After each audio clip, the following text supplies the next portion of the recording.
Hello there friends and welcome. For today's Pathfinder Enhanced Guide we have at last all about the Devil Mythic Path. Devil is unique in that it's the only mythic path that branches off two earlier ones, Azata and Aeon. And you'll get to retain not only the most powerful abilities of these mythic paths, together with new and amazing powers exclusive to Devil of course, such as infinite casts of the ultimate single target damage spell in the game, HELLFIRE RAY, quite thematic for a Devil too, together with amazing crowd control powers, including ones that even bypass mind-affecting immunity. After I've done explaining all of these unique abilities, I'll of course cover a very nice build focused on being a Devil manipulator and controller. You'll have quite an easy and fun time with amazing crowd control spells. One cast will be enough to trivialize entire enemy packs, together with great damage too. After all, we are all about blasting our enemies with HELLFIRE RAY, to show how mighty the forces of Hell truly are. So without further ado, let us get into our Devil Mythic Path guide, first with how our unique abilities work, and the best ones too. You only get unique Devil stuff starting from Mythic rank 8. So let's cover the first Mythic powers. The first main power you'll get is Hell's Decree. You can use it a number of times equal to your mythic rank, so 8 at this level. Hell Decrees actually have a lot of different uses. We get 4, 8, 12 total ones, each doing a different thing, although the last 8 are somewhat similar.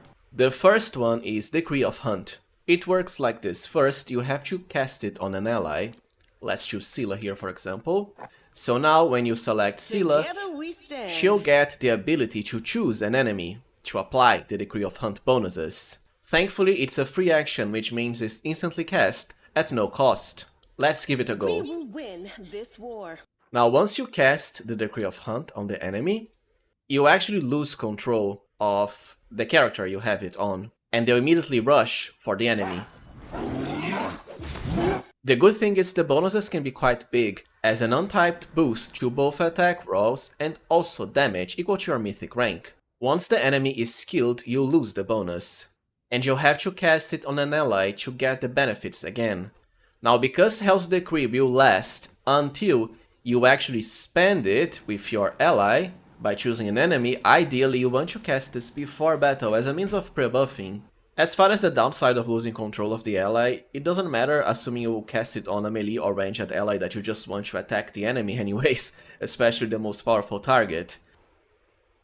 For our second decree we have Decree of Vengeance. You'll also lose control of the ally and they'll start attacking any enemy, just like as if they were Berserk. At the very least they won't attack your party, which is great. Now the benefits aren't that useful compared to Decree of the Hunt, because they are more defensive ones. Sure, your party member will get a lot of extra temporary hit points, around 100 at max mythic, but I'd say there's better ways of achieving this. I'm not much of a fan of losing control of allies, because, well, at least with Decree of the Hunt you get to choose the enemy that they'll attack, not so much with Decree of Vengeance. And the other bonuses are kinda underwhelming. Damage reduction good, and bonuses to combat maneuver defense and saving throws against abilities that you can just become immune to anyways at this point, they don't really matter. For our third decree we have Never Ending War. Now this is actually my favorite of all of the Devil's special powers, and certainly the strongest one I believe, quite thematic as well, as you're about to see. It has a very huge area around your character, and is even cast as a swift action by default, which means you retain the ability to cast spells or attack at the same round. The DC can also be quite high considering all of the bonuses, at least the Devil build I have prepared for you will get. Anyways, all of the enemies inside the area will have to make a will saving throw. If they fail, they'll start attacking anything, including the other enemies, their own allies. Let's give it a go. Right, it's instantly cast because it's a swift action, and we essentially made everything fail. By the way, this can even work with your Azata favorable magic boost, which is amazing. All you have to do is take a step back like a true Devil controller and watch as the enemies kill themselves. It's really hilarious to see. Now here's a very interesting part. This ability, despite sounding like a mind-affecting spell, well, it actually bypasses mind-affecting immunity. For example, the swarms here would be immune to all mind-affecting spells, the same as the Gallo Stormcaller enemy from before. Yet, because of Never Ending War, they'll just start attacking their own allies, right? Suffice to say, against the huge enemy battles, especially the ones at the late game, one cast of this is enough to easily trivialize them. Once again, all you have to do is walk away and watch the enemies kill themselves, right? It's actually hilarious to see Koramza there applying his overpowered area of effect, passive aura on its own allies. And the Vavakias breathing at their own too. For our 4th decree we have Hell's Fires. But its effect is mostly about dealing damage. All enemies will be dealt 2d10 damage per your mythic rank, half fire and half unholy. If they're still alive after this and their hit points is lower than 10 times your mythic rank, so lower than up to 100, they must make a fortitude saving throw or be instantly killed. It certainly has its uses if you want some quick damage, it's just that because you can't apply meta magic to this, the damage won't really ever become amazing or anything, so at most, you're going to defeat or instantly kill the weaker enemies. In any case, it's also a swift action, but as I've just showed you, if you wanted to kill packs of enemies with a decree, you are much better off just using Never Ending War. But of course you can also chain Hell's Fire with other spell damage because of the swift action cast, and even crowd control from your spells too. It's up to you. Now all of the remaining decrees are all about boosting a different school of magic. We have every single one of them here. Whenever you use this, your allies' DC and caster level will be boosted by half your mythic rank. This is actually quite powerful, assuming you have spellcasting allies of course, because by default, sadly you can't apply any of the decrees on your devil themselves, it's only on allies. In any case, we are talking about up to +5 to the DC and caster level of their spells. Do note that increases to caster level are extremely rare. They are usually restricted to class abilities or very unique gear like the Robe of the Seven Sins. Let's say you can definitely go for Illusion with Nenio for her instant kill spells. I also have builds for Ember that are all about enchantment. And of course there's always Transmutation and Abjuration to help your other casters reach the threshold needed for greater enduring spells, right? Which is 25 caster level, so even 1 round level spells will become 24 hours, and you won't have to rely on a merged mythic like Angel or Lich. For your last Mythic 8 Devil Power we have Hell's Dominance, which grants you the ability to cast the Dominate Monster level 9 spell at will, which means you have infinite casts of it, together with some minor resistance bonuses which don't really matter at this point. Well, the issue with Dominate Monster is that first, it's cast as a full round, which means it will eat everything you can do for that round, right? It's 6 seconds of channeling it to cast, although you can use Greater Quicken Meta Magic Rods. Second, because it only hits one target, I suppose 2 with Zippy Magic. I mean, it's a thematic ability as a controller devil. It's just not really optimal, I'd say, because if you wanted to crowd control enemies, you would just use Never Ending War as a special devil power, and of course, Overwhelming Presence, or let's say Hideous Laughter, as I have prepared for my devil crowd controller build. Still, it can certainly be something fun to use. And don't forget, bonuses to enchantment spells will also work for this, despite it being a spell-like ability. Now let us cover the Mythic 9 Devil Power and abilities, starting with Hell's Seal. This has the same number of uses as the Hell's Decree, equal to your Mythic level, and can only be cast on allies. My only issue with the seals, as you're about to see, is that they aren't really as good as the decrees, at least the best ones. First we have the Seal of Devouring Flames. When the hit points of an ally drops below 5 times your mythic rank, they'll immediately die, and at this point, I'm sorry, the ability is already garbage because you don't want to be killing your own party members. As evil and thematic as it might sound, it's a huge misplay on your part, because the benefit from it isn't really good. The enemies will just be dealt 2d10 times mythic rank damage in the process. Okay, but you might as well just use Hell's Fire for the same purpose, right? Because it doesn't require an ally to hit critical hit points or be instantly killed. Second, we have Fear Eater. When an ally would become shaken or frightened, they will instead gain the benefits of the Heroic Invocation and Rage spells for a number of rounds equal to your mythic rank. This is also very subpar. At this point, immunity to fear is extremely easy to acquire. Heroic Invocation, you know, just cast it instead. The duration is extremely high. And as far as Rage, it's just not worth it. Third, we have Burning Flames. Once again, when a party member's hit points drops below 15 times your mythic rank, the seal will deal 1d8 per mythic rank damage, kinda low because it's just up to 10d8, very subpar for the late game to all enemies.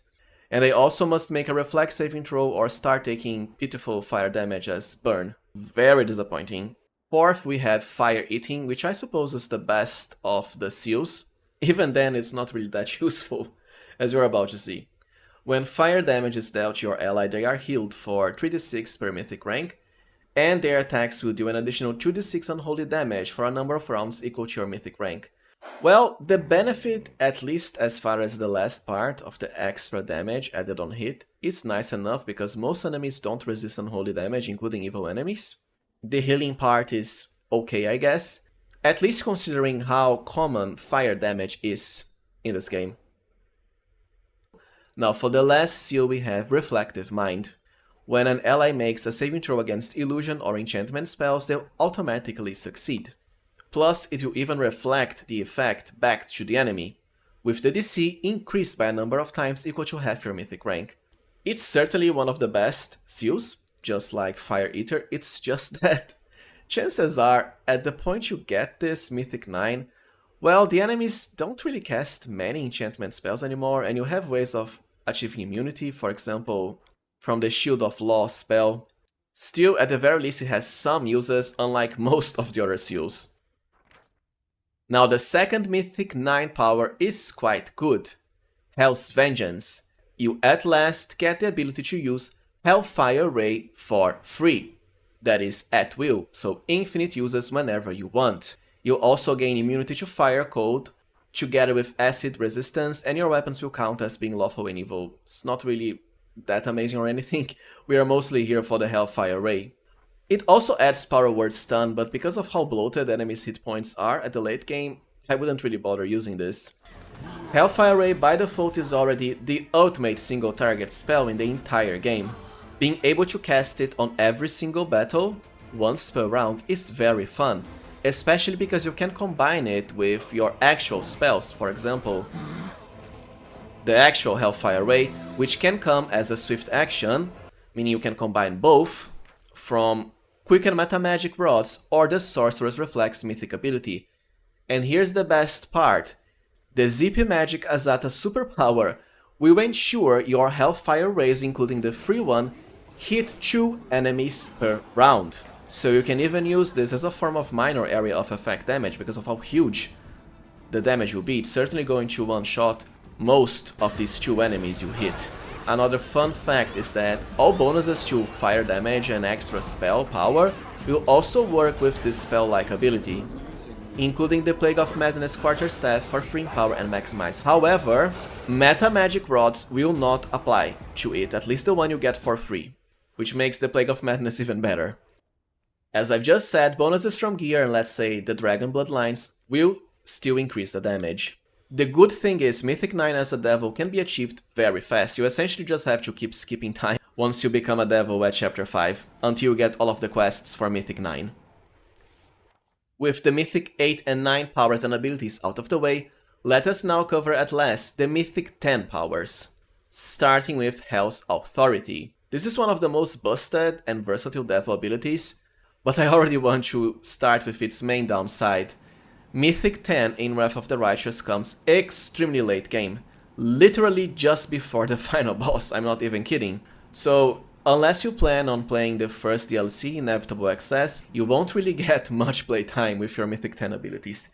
In any case, Hell's Authority is quite stacked. You get the ability to shape Mythic powers into other forms, that is 3 times per day. You can either use the Angel Unique Sword of Heaven ability, or the Demonic Rage from the Demon Mythic Path. Each use will last 10 minutes. And they're actually separate uses, right? So you get 3 uses of the Rage, and 3 of the Angel Sword. together with a separate 3 uses of the actual demonic rage ability, because the demon aspects, well, they only work when you're raging for the most powerful effects. So don't forget to first use the demonic aspect, and once battle starts, the actual demonic rage ability. Now, I've already covered the best ones in the actual demon and angel guides, but as far as using them for devil synergy, you have 2 main demonic rage abilities. First, aspect of Incubus, because it will highly increase the DC of your spells. This is the one you want to use if, like the devil build I have prepared for you, you are going the crowd control caster path. This is even better when you consider demonic rage by itself will also further increase your DC. Second, for when you want as high Hellfire Ray or other spell damage as possible, go with Brimarak for the extra +2 points of damage per dice roll to any damage spell. As far as the Angel Sword abilities, I'd say 2 also stand out here. First, one of the abolished line of abilities, Guile, Disease, Poison, or Undeath. This is going to depend on the enemy you're fighting. Usually Guile tends to work against most of the powerful demons. In any case, this adds a 50% boost to all of your damage sources, right? So it doesn't matter if spell damage like Hellfire Ray or melee attacks, everything will be boosted by 50%, which is huge when you already consider how high your damage can be, especially by the time you get this. Second, we have Grand Blessing, because it will actually increase the caster level of your spells, which can work wonders with Chain Lightning, which is uncapped. So with this and other spell boosts, your Chain Lightning can hit for up to 30 caster level, despite the fact you aren't a merged mythic at all. I suppose if you wanted to play as a melee devil, Guide the Faithful can apply a very nasty debuff to the enemy's armor class without a save whenever you attack them. Incubus will provide further boosts to damage, while Sheer will increase your attack rolls and your charge power. And speaking about charge, we can't forget the cheesiest of them all, Calavacus, which is definitely the one I would consider for melee characters, especially if you are about charging. For the extra attack, or even multiple attacks depending on your build, if you're playing a shifter with the wolf form, you get infinite attacks from this, I'm not even joking. Now, besides Hell's Authority, we also get Hell's Rule, the last devil power, which provides you with 3 unlimited uses of both Overwhelming Presence and also Power Word Kill. Power Word Kill is rather subpar, just like all of the Power Word spells, because of how huge enemies' hit point scores are. But well, Overwhelming Presence is the ultimate enchantment spell in the game, so having it for free can be quite good. Because once again, the DC will be based on your actual spell DC, just as the normal spell version you have. Well, besides one minor bloodline bonus, I believe, which is why I have 65 here instead of 63. Still great, in any case. Alright, now let us cover synergy between Devil and the early Mythic paths, because, as it stands, Devil is a late game Mythic, and unlike all of the other late paths, it branches from 2 very specific early paths. You can only become a Devil if you are first either an Azata or an Aeon. Other Mythic paths will not qualify, like Angel, Lich, and so on. And the best part is, Devil will retain most of the powerful early Mythic path abilities. To put it simply, Azata is by far the best choice, there's just no comparison. The reason is simple, you get to retain more powerful stuff as an Azata Devil than Aeon Devil. For starters, you will retain all of your superpowers such as Favorable Magic and Zippy Magic, up to Mythic 6. While you can select a Mythic 8 superpower before becoming a Devil, you won't really retain it. So only 2. But 2 is more than enough. The ones I have here, for example, are by far the strongest for any spellcaster. No comparison. The problem with Aeon Devil is that, unfortunately, you won't get to retain your Gaze ability, which is a big loss of power. On the other hand, you do get to retain the Aeon Dispelling power, which is extremely useful as well and can easily trivialize most of the powerful bosses, even on unfair. As far as Mythic spells, you'll get to retain either all of the Aeon or Azata spells up to level 5. I'm afraid Azata wins here once again because, to put it simply, the Azata spells are just way better overall. Especially early ones such as Believe in Yourself, which is one of the ultimate buffs in the game, And with ZP Magic, you can even cast this on 2 characters at the same time, together with Second Breath to restore all abilities for party members like Smite Evil and even Domain Powers. Other nice stuff too to enhance your party like Moral Support and Ode to Miraculous Magic. But honestly, Believe in Yourself is the most busted of them all, especially now that with the aid of the Ring of Triumphant Advance, the bonus to your stats will actually be doubled, so an Azata Devil can achieve a +8 to all of their stats, as a morale bonus, something no other class or Mythic Path in the game has. The only thing you really lose out as an Azata Devil is Ivo the Dragon Companion. And it doesn't need any saying that regardless of Aeon or Azata, you'll keep all of the previous Mythic abilities and feats you picked up to Mythic 7, and still get new ones at 8, 9, and 10, just like normal progression. Amusingly enough, you'll even get to keep the Azata Song abilities, although I don't find them really useful. Now, I'm not sure about this one, but as far as my character, I also got to retain the special Azata Rest abilities like Sweet Sleep, Shiny Dreams, and Source of Alchemy. It says they should only last for 7 days, but they kind of became permanent once I shifted into Devil. Now, before getting into our build, let us do a very quick section on how to actually unlock the Devil Mythic Path for Azata and Aeon because the requirements are different. And for both of these Mythic Paths, it only happens after Mythic 8. What I mean is, you actually have to first continue Mythic 8 progression as Azata or Aeon. Later, this will shift into Devil. Now, Aeon actually has it a lot easier than Azata when it comes to becoming a Devil. To put it simply, no matter what other choices you pick before, during chapter 1 to 4, at chapter 5, Early Sunset, the NPC, will ask you to go meet him, and right there, all you have to do is pass a persuasion check, which will make him turn you into a devil. As far as Azata, it's a bit more tricky, and once again, it revolves around the Early Sunset NPC.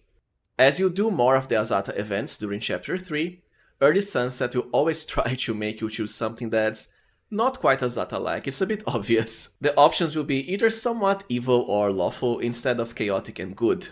Just keep picking these options, the more the better, to increase your evil Azata counter. Then be sure to follow Early Sunset's suggestion at chapter 4 during a certain quest with Ivo.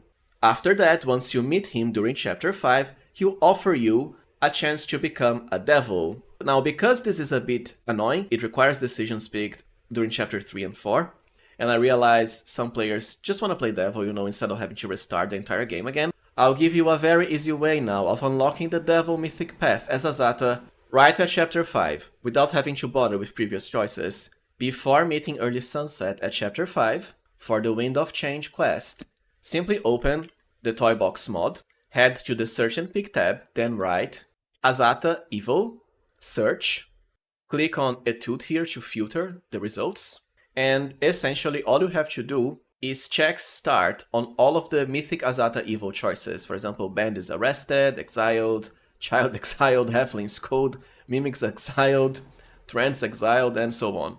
And don't forget to click Unstart and Start for the Mythic Azata Evil Prevail, so it will all look like this. Now, when you first talk with Early Sunset, he'll say he sees potential in you and offer you the Devil contract, and that's it. Alright, now let's at last cover our Devil build, and as I've explained before, we are all about first crowd control, but later also great damage with our infinite castings of HELLFIRE RAY.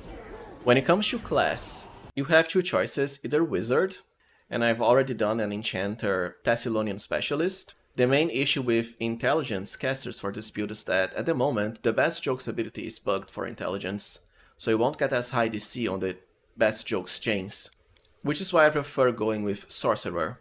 Spontaneous casting is great, we'll get even nice healing spells later on, together with damage, crowd control, everything we could want. And as far as the archetype, you can really go with anything you want. Sylvan Sorcerer will provide a pet, of course, which is extremely busted on its own, at the cost of having slightly less DC and damage potential, but the pet I find makes up for that. By slightly less, I mean it's just -2 to the DC, because you can pick the Fey bloodline despite being a Sylvan sorcerer. Seeker if you want some extra bonus feats. I don't think it's needed, however, because we'll have more than enough feats with this build, even without being a human. Anyways, I'll be going with Cross-Blooded, because this way we can achieve both great DC and also amazing boosts to our Hellfire Ray damage later on.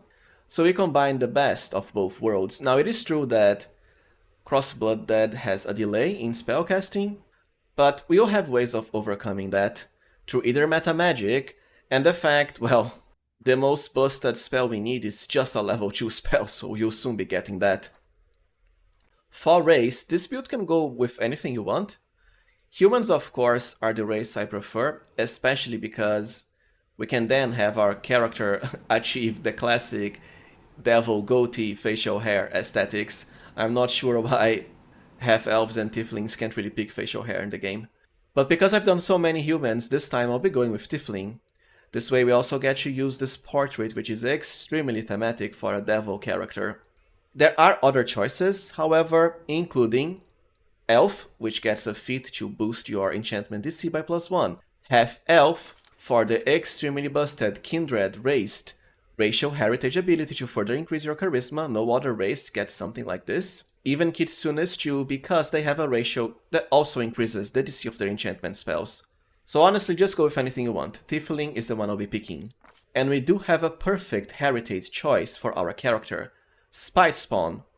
This way we'll have bonuses to both Dexterity and Charisma grade, and also a further boost to the DC of our enchantment spells. Everything we could want. For background, I'm afraid it has to be the classic Street Urchin and Pickpocket for the bonus to Initiative.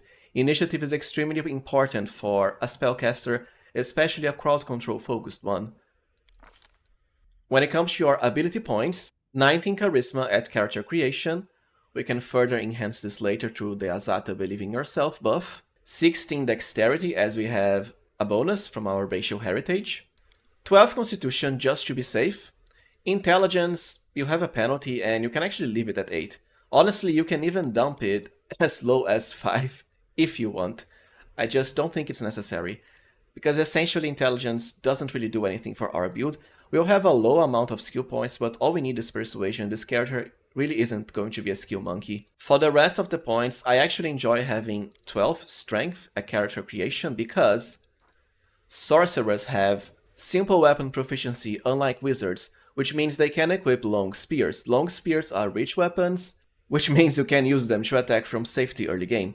Now you might ask, why would you bother attacking the enemy? Well, because very early, at least for chapter 1, you won't really have spells for every single battle, so you can, for example, crowd control the enemies through Grease, and then start attacking them afterwards. Grease knocks the enemies down, which has a crippling penalty to their melee armor class, so even with low attack bonus as a wizard you can hit them just fine, while remaining safe of course. And the rest of the points is up to you. You can, for example, start with 14 Constitution if you want a tankier character. For skill points, as I said, all you need is Persuasion. Because of your very high Charisma, you'll easily be able to make any Persuasion check. For the level 1 feats, well, we are an Enchanter, Crowd Controller, Manipulator Devil, so Spell Focus into Enchantment. For the Bloodline, first Fey.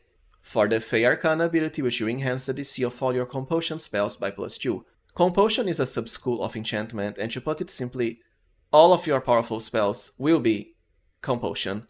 For the bonus sorcerer feat, greater spell focus into enchantment. So just at level 1 we already have +1 from our heritage, +2 from the spell focus, and another +2 from the bloodline, that's +5. For the second bloodline, you have two choices. If you want to have fun with Hellfire Ray later on for maximum damage, then you want one of the dragon bloodlines that increases fire damage, let's say red. You can also pick Undead bloodline if you want your enchantment spells to hit undead, who are by default immune.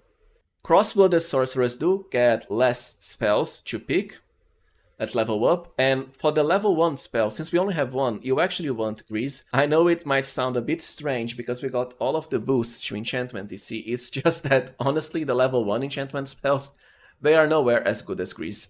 Starting from level 2, we'll be getting the ultimate enchantment spell anyways. So like I said, just use Grease for the early game. Even if the DC won't be the best because we didn't get spell focus into Conjuration, Grease is a lingering spell that forces saves every round and also hits multiple enemies. For deity, because we'll be going Azata first, any that allows the Azata alignment, so chaotic and good. I think Desna is quite amusing. Right, we start as a worshipper of Desna and then become an envoy of Asmodeus later on as a super evil devil. And then go for chaotic good because of the synergy with charisma. And the Paladin Bestow Grace spell for super saving throws. For level 2, I would put just a single point into Use Magic Device. We don't really need more, as UMD checks, as far as casting from scrolls, well, they're very low. And we'll have more than enough charisma bonuses to compensate, not to mention gear and buffs too. Then resume Persuasion. For level 3, go with Heightened Spell. While the Cross-Blooded Sorcerer won't know any level 2 spell at level 3, and even level 4, unlike normal sorcerers, because of meta magic you can use the level 2 slots you'll get at level 4. 2 slot level 1 spells like Grease or the enchantment ones. Plus, Heightened Spell is the best meta magic fit overall, you can't go wrong with it, for the ultimate spellbook flexibility. But it's even better for Cross-Blooded. For the second level 1 spell, well, now we might as well get an enchantment one. I would go with Hypnotism as it has a higher hit dice cap than Sleep. At level 4, increase Charisma, which is also what you want to increase on all of the other levels. Now, as you gain more skill points, at level 4 we have 2 for example, you can either increase Use Magic Device to let's say 5, or start increasing Knowledge Arcana, because you'll be getting skill focus into it later on.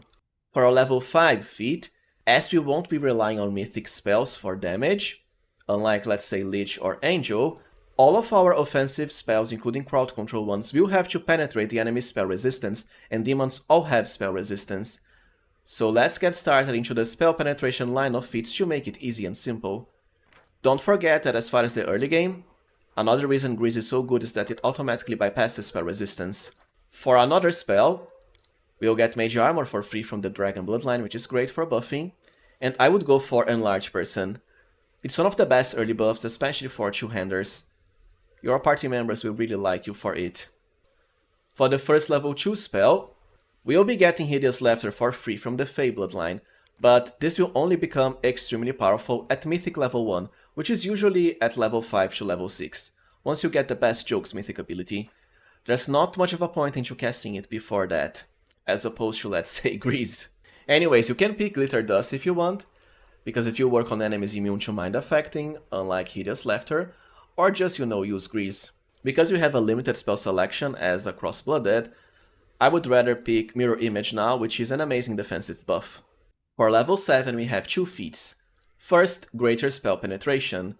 When you combine this with the Azata favorable magic superpower, you'll always bypass the enemy's spell resistance. And for a Bloodline feat, Improved Initiative to crowd control enemies even easier before they can react. For another level 1 spell, Shield for defense.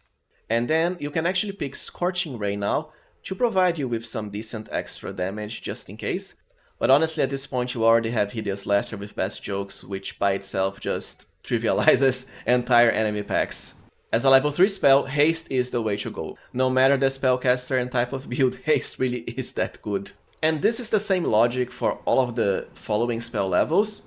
Because you have Heightened Spell and Hideous Laughter, you can actually slot Hideous Laughter into any spell level above level 2, including level 3, 4, 5 and so on, for higher DC, and most importantly, more casts of it. When I say that you don't need any other spell but this, I'm not kidding, the combo with Best Jokes is really overpowered.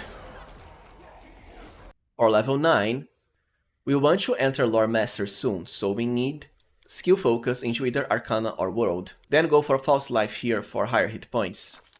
And Protection from Eros Communal is my preferred pick. A lot of enemies have ranged attacks. For the first level 4 spell, we only want buffs, and this is going to be the same for almost all of the other spell levels, besides level 6. Once again, Hideous Laughter increased to any other spell level with Best Jokes is better than any of the spells here, including the other enchantment spells like Confusion and Crushing Despair. They just don't compare to Hideous Laughter, I'm afraid. Go with either Greater False Life or Greater Invisibility, the other one you pick at the next level pretty much. Now level 10 is when you want to enter into Lore Master for a lot of extra versatility. For the first secret, well, there's a lot of ways this can go, including the classic combat feat and Shatter Defenses, which does help you hit enemies with Scorching and HELLFIRE RAY. But so early I don't think it's that needed. I would rather wait for around level 15 when we get the Frightful Aspect buff to easily proc this ability.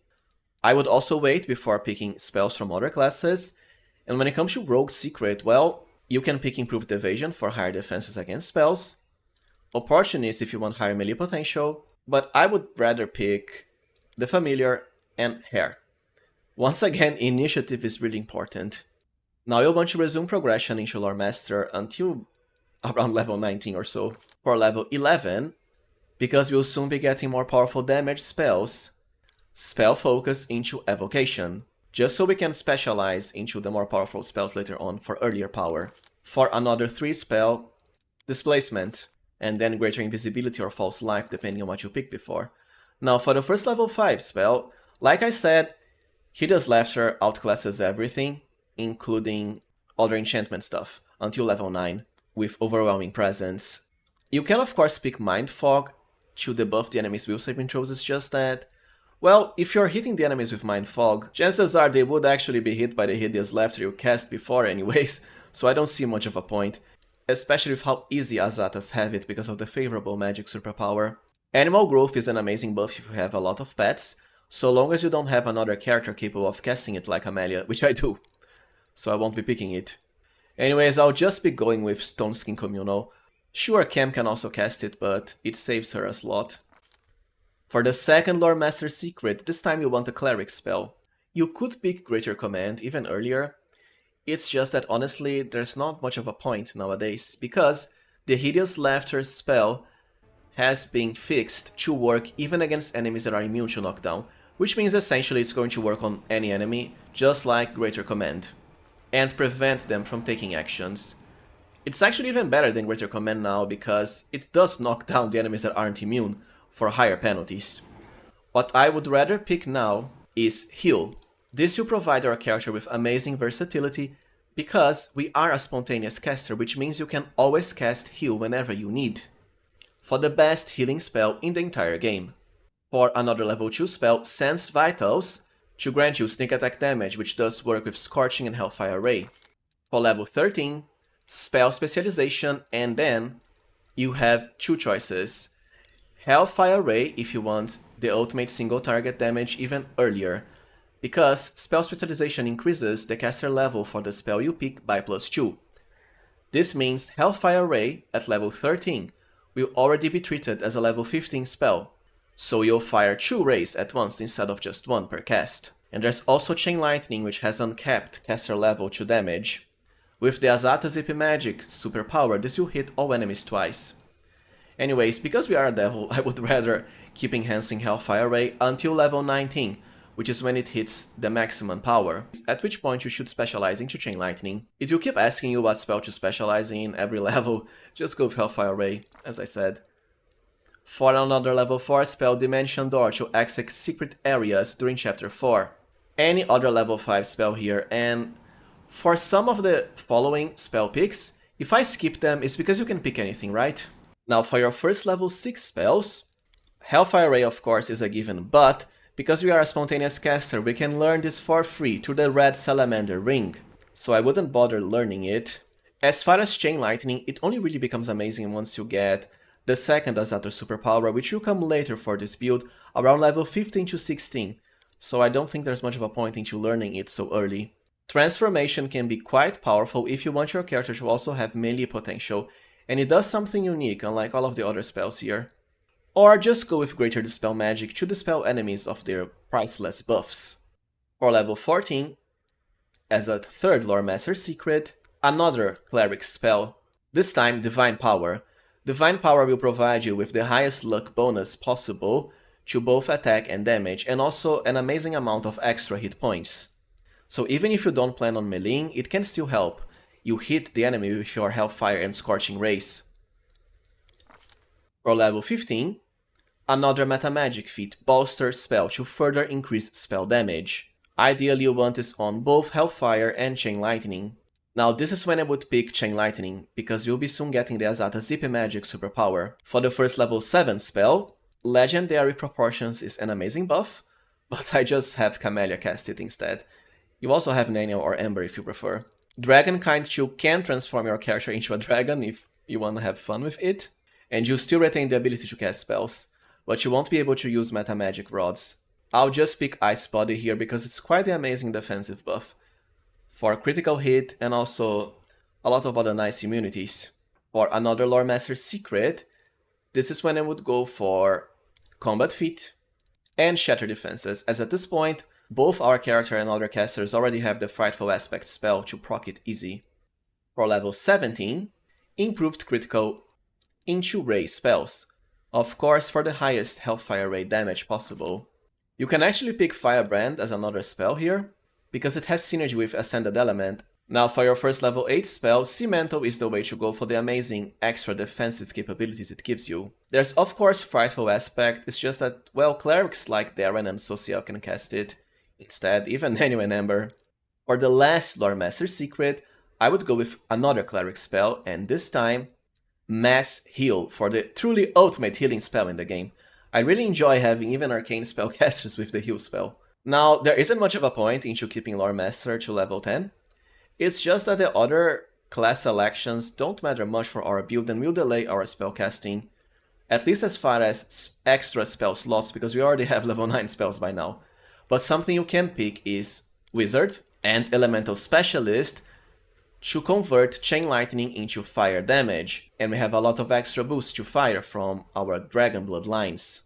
There's also Alchemist and Vivisectionist if you want the Mutagen and an extra dice of sneak attack. I just don't really think it's necessary for this build.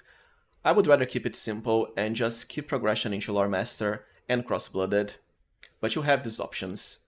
For level 19, well, you might as well go for Greater Spell Focus and Evocation. It only really matters for Chain Lightning because both Scorching and Hellfire Ray don't offer a save. Now, for the first level 9 spell, you could potentially pick Overwhelming Presence, which is the ultimate enchantment spell in the game. It's just that, well, a Heightened Hideous Laughter kinda does the same. I would much rather first pick Mind Blank Communal because of how amazing it is. Of course, if you already have another character that can cast it like Ember or Naniel, well, then go with them instead. And pick Overwhelming Presence already. Weird is also something you can pick, even if we lack Spell Focus into Illusion, because a lot of the gear that boosts enchantments DC, it works from Mind Affecting as well. For the last spell specialization, remember to go with Chain Lightning instead of Hellfire Ray. And now is when I would pick Overwhelming Presence. Alright, now let us cover Mythic Progression for our Azata Devil build. For the first Ascension, Close to the Heavens is my preferred pick here. The extra healing ability you get from this can be quite handy early and mid-game, and this does scale quite wonderfully with Mythic levels for both uses and the power of the healing. Of course, there's also Instrument of Freedom if you want to buff your allies with holy damage. I just think Close to the Heavens is more efficient. Now for Mythic level 1, this is a given, best jokes, right? It's what makes our build so powerful. Amusingly enough, this even lets you proc the Hideous Laughter chains on enemies that are somewhat far away, that you haven't even detected yet. Trust me when I say that when you first get this, battles will be over just like that, at the snap of a finger. For Mythic level 2, we want more spellcasting power, so extra Mythic and Abundant Casting. This is even better for our build because we rely on Hideous Laughter, which is a low level 2 spell. And because of the fact through the heightened Metamagic feat we can slot it into any other spell level above 2, we'll be getting lots and lots of extra casts with it from the Abundant Casting line of Mythic abilities. My character, for example, has something like 90 casts of Hideous Laughter per rest. For Mythic level 3, even more spell slots through improved Abundant Casting. For Mythic level 4, a Mythic feat for once, in this case, Sorcerer's Reflex. This is especially useful for spontaneous casters like our build, because whenever we apply Metamagic to a spell, which we'll be doing a lot of times with Hideous Laughter, well, casting that spell will take a full round action, so 6 seconds, which is very annoying. Just remember you can ambush enemies with it before battle, too. Anyways, Sorcerer's Reflex will make it so that the first spell we cast in the first turn is automatically treated as a swift action, which means it's cast instantaneously, even if applied with meta magic. Sure, it has the limitation of being at least 2 levels lower than the maximum level of spells you can cast, so for us it's maximum level 7. But like I said, Hideous Laughter is super low level. You can get a lot of extra uses through this. Now the first Azata superpower is also a given favorable magic all the way. This will make enemies have to roll their saving throws again against our spells and pick the worst result, thus highly increasing the chances of our Hideous Laughter crowd controlling them into submission. Plus it even works when it comes to bypassing spell resistance, and for spell damage too, it's really quite a stacked Mythic superpower because it's a passive, so always in effect.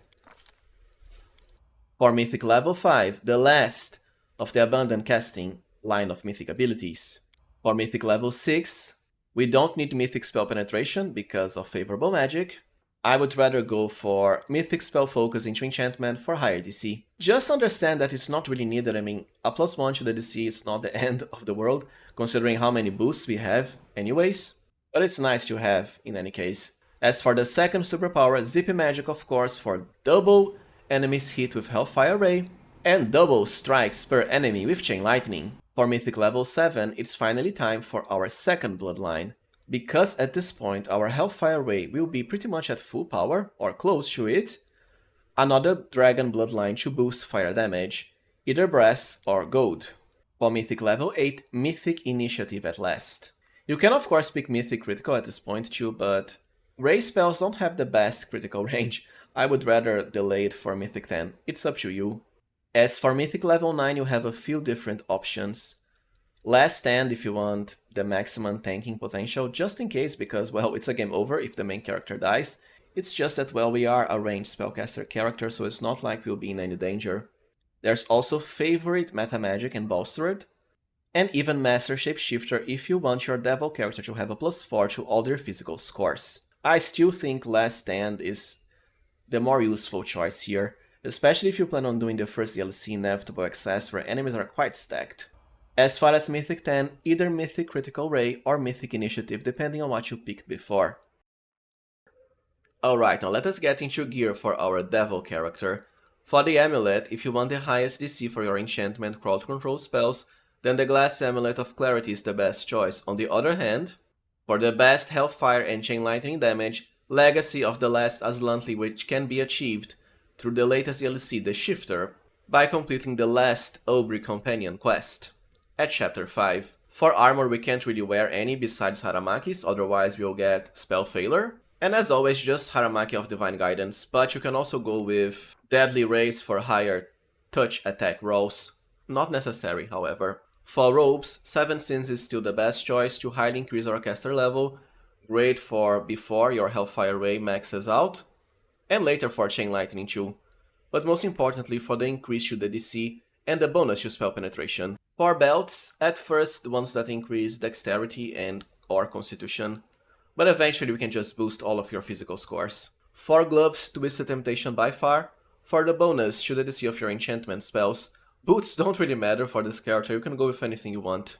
For headbands, first ones that increase charisma, Darkness Caress being the best of them all ultimately. For glasses, Mind Control would be the best to further increase your enchantment DC, it's just that it's kind of annoying to get coming at Nanio's last quest, which is the most boring part of the game in my humble opinion. For cloaks, I would just go with Cloaks of Resistance with the highest modifier. Sadly, the Devil Mythic Cloak, it only increases the uses of your seals, and as I've already explained, the seals are kinda underwhelming compared to the decrease. For rings, if you want the highest DC, Chaotic Fascination. And then of course the Ring of Triumphant Advance because of the ultimate synergy it has with the Azata spells. So that the Believe in Yourself buff will now grant every one of our scores a +8 morale bonus. And you can also buff party members with it, 2 at a time with Zippy Magic even. Now, on the other hand, if you want the highest Hellfire Ray damage, go with the Ring of Pyromania instead of Chaotic Fascination. And for the earlier parts of the game, don't forget Red Salamander to get free access to a lot of useful fire spells, including Hellfire Ray of course. For bracers, Mind Break is the way to go for even better enchantment bonuses. As I've already explained in other guides, enchantment is the magic school that has the highest DC boosts from gear. You could also go with the Scorching Bracers, It's just that the DC increase to evocation only really matters for Chain Lightning, because both Scorching and Hellfire Ray bypass enemy saves. Alright, now let us cover weapons and Quickslots. As a spellcaster we have a lot of powerful staffs. War Mage of course is the best to increase your DC, and for the bonus to spell penetration. And of course the classic package of Plague of Madness for the ultimate Hellfire Ray and Chain Lightning damage. After all, you get to both empower and maximize any spell once per battle for free essentially. Just remember to cast the same cantrip 3 times before going into battle and casting your damage spell. And Fiery Spell Weaver for the extra boost to caster level to help Hellfire Ray hit the cap earlier, or later for Chain Lightning, which is uncapped when it comes to spell damage. As far as Quickslots, it's mostly about meta magic rods. Grandmasters of course is the best for free empower and maximize, although with the Plague of Madness you don't have to rely as heavily on it. Greater Quicken rods for your level 8 and 9 spells, because these ones won't be affected by the Sorcerer's Reflex mythic ability. Extend meta magic rods just if you want higher duration on some of your buffs. I have the Ink Familiar here just for thematics, but it's better left for characters that actually focus on trickery and stealth. Besides that, just other useful meta magic rods like Devouring Lust for chapter 3, but Plague of Madness kinda beats them all. The Signet 2 here to increase your persuasion to the max, and of course you can always get a pet through the Triceratops statuette, even if you didn't go with Sylvan Sorcerer. Don't forget any useful scrolls from our high-use magic device ranks because of the extreme charisma we have. Well, alright friends, so this was it from my Devil Mythic Path guide. Apologies as it's been a while since I've last posted. I caught a pretty nasty cold that took a while to recover from. Fear not, because I'll soon be releasing other fun Pathfinder guides, including of course the Gold Dragon Mythic Path, which should be our last one. Thank you for watching and see you next time, friends.